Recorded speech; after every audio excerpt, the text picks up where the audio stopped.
Hey, welcome back to my channel. This is Jason, also known as Ominous Prime, and today we're going to be taking a look at Gorr. I don't know if he's mighty or not, but it's a Gorr, and he's part of the Marvel Legends series, and he's the villain, from what I understand, in Thor: Love and Thunder, and that remains to be seen. I haven't seen the movie, so I couldn't tell you one way or the other. But let's go ahead and take a look at him in the box. Batman's never looked so weird. And there he is with his sword of disaster of some sort. And we have a leg for the Build-A-Figure. And here is Christian Bale as Gorr. And wielding a strange and terrifying weapon, which looks like a sword, Gorr will let nothing stand in his way. And there he is with the sword. And in order to build Korg here, you just need to collect these 6 figures here. Not Thor, but Ravager Thor. And then you can build Korg. And there's the same artwork on this side. And we'll go ahead and get Gorr out of the box and take a look at him. Okay, we have Gorr out of the packaging here. And the first thing that let's take a look at is the accessory. And I say accessory because this is the only one that he's going to be handling here, which is his sword. And let's see if we can bring it into focus here. There is a lot of etching work that was done here in the blade. Looks like this blade has gotten a lot of use over time.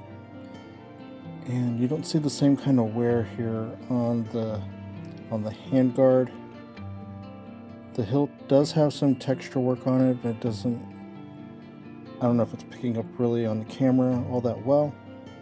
And there's some good work that's done here on the pommel. And it's actually painted black here, or it could be black plastic. Then it's a gunmetal type of color here, kind of a gray, and then it's brown, and that color's continued here from the handguard onto the pommel.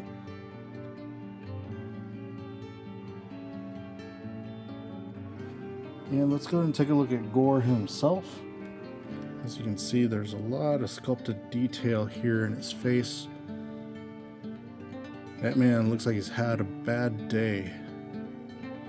All that stitching work that's done up on his head makes it look like he's a baseball.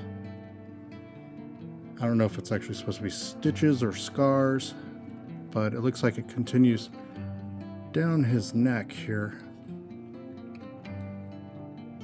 Looks like he's seen some things, or someone took him apart and put him back together again, like they did with Rocket.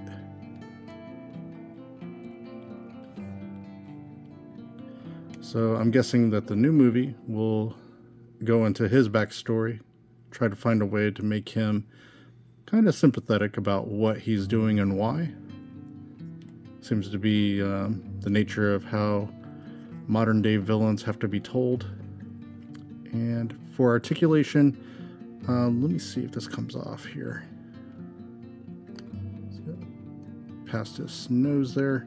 So yeah, you can take it off. And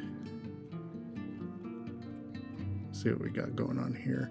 So got a full 360 motion there, up and down quite a bit actually, and some head tilting action, so you can get a lot of expression out of him even though he just has that expression on his face.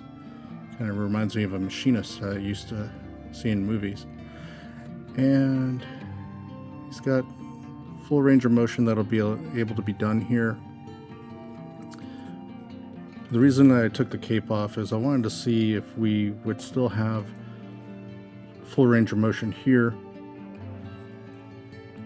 because this is normally where there'd be an ab crunch, but they decided to go with it looks like a ball joint here in the center, so you get a lot of range of motion here out of them, despite having this big plastic piece here that's molded on as like a shirt underneath.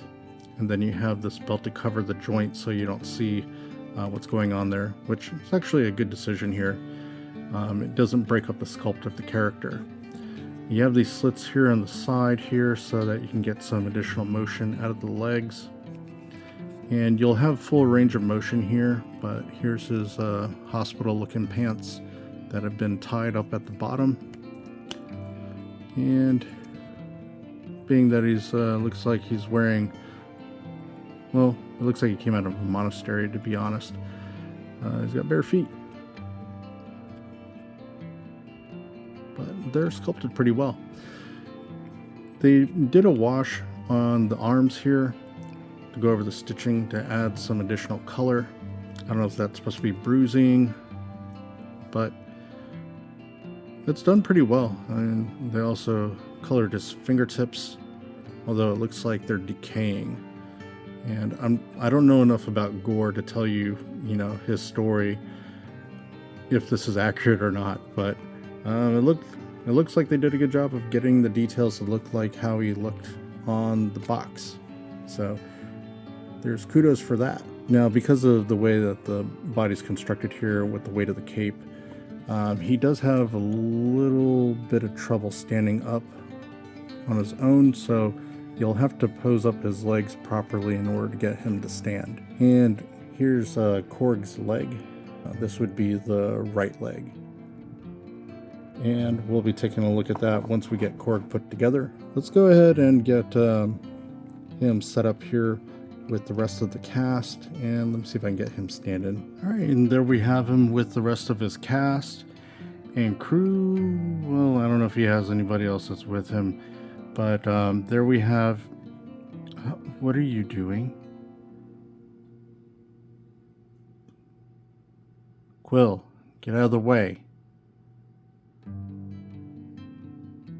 Yeah, you're in the shot. Get out of the way. Sorry about that. I don't know what's wrong with these guys, but let's go and get Peter where he belongs. All right, and there we go. Gorr's got the power, and you have the power to help this channel by dropping a subscribe. If you have any comments, please put them in the comments below. And this will about do it here for the review here for Gorr. And thank you again for clicking on this video, and have a good one.